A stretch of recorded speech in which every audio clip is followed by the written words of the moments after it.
November is National Diabetes Awareness Month in South Africa. According to the International Diabetes Federation, up to 4.5 million adults in South Africa have the chronic condition, and globally 415 million adults live with diabetes. And the numbers are expected to rise to as high as 642 million by 2040. We are joined now to discuss the chronic condition and trends in its management by Discovery Health Head of Clinical Health, Dr. Noluthando Nematswerani. Thank you, ma'am, for your time this afternoon and a warm welcome. We are talking about some alarming figures, especially when we look forward to 2040. What is your sense in terms of what we know as a country about this condition? Thank you so much for inviting me to participate on this particular topic, and good afternoon to the viewers of this show. So I think it's important for us to just understand that, firstly, even when we think about the numbers that you have just spoken about, the bulk of the people who have diabetes are actually undiagnosed. So there are people who have already been diagnosed with the condition, they are seeking healthcare, but there are a lot of other people who are, going around not aware that they may be living with diabetes. So I think for me, the biggest, issues really are around raising awareness around diabetes and, the presenting symptoms. And also, I think the biggest component is really around prevention of diabetes, because what we know about diabetes is that the bulk of what we see is also lifestyle related.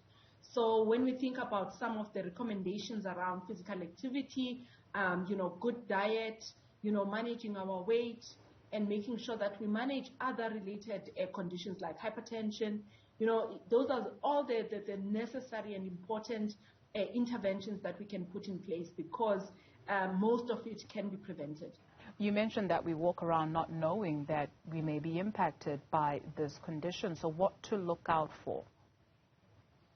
So I think for people who already are symptomatic with diabetes, they will, have what we always say, increased thirst. They want to drink more, and they end up wanting to wee more. Some people may present with other symptoms like blurred vision, and other people may already present with complications of diabetes, where people end up with amputations, heart attacks.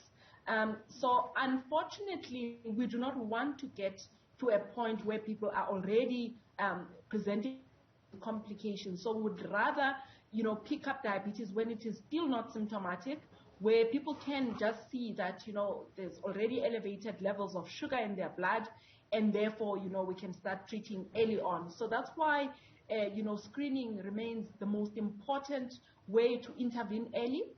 We speak about people who have got prediabetes, which is the early stage where the glucose levels are already, or the blood sugar levels are already, abnormal, but people are not necessarily presenting with symptoms per se.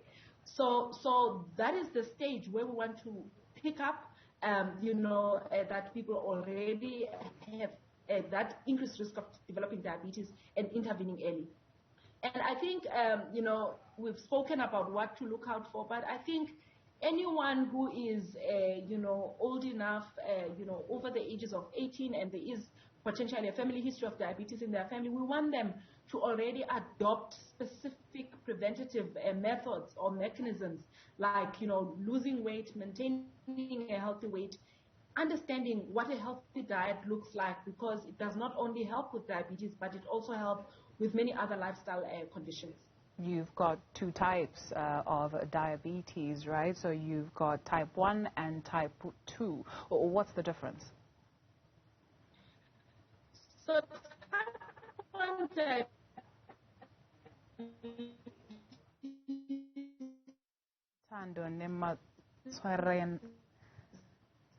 we're not able to hear you, unfortunately. Our connection is not so stable there, and we're not able to bring those details to our viewers. Thank you very much. We are going to try and reestablish the connection. Dr. Noluthando Nematswerani is the head of clinical health at Discovery. Of course, November is National Diabetes Month, and we are in conversation with Dr. Noluthando Nematswerani, Discovery Health Head of Clinical Health. Thank you very much, Doctor, once again. So you were telling us the difference between type 1 and type 2 diabetes. Thank you so much, and apologies for the glitch. No worries. I was still saying that type 1 diabetes is really where your body almost attacks the pancreatic cells where your insulin is produced. Remember, after we've eaten food, we don't think about what happens to that sugar that, we've consumed. Insulin, what it does, it actually takes that sugar that we have eaten, or whether it's food that has been broken down into the sugars, and it puts them, it channels them into our cells so that our cells can generate the necessary energy that we require. So if you then attack your own pancreatic cells, it means you cannot produce enough insulin to actually manage your sugar levels. So that's what happens, and it's usually related to infections. People may have viral infections that result in this, attack to the pancreatic cells. And as such, type 1 diabetics rely on, them getting exogenous or, injections of insulin to actually try and help them to manage their disease. So they do not have enough levels of insulin to actually manage sugar levels. Type 2 diabetes, on the other end, we call this mainly a disease of lifestyle, because what happens is that usually it's people who are, overweight in terms of their body size. And what happens is that they are, the muscles of your body or the cells in your body are not using up the sugar levels. I mean, the sugar that is in your body after you've eaten.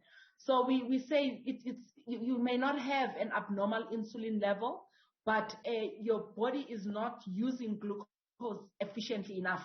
And what happens is that you then get these increased levels of sugar in your blood.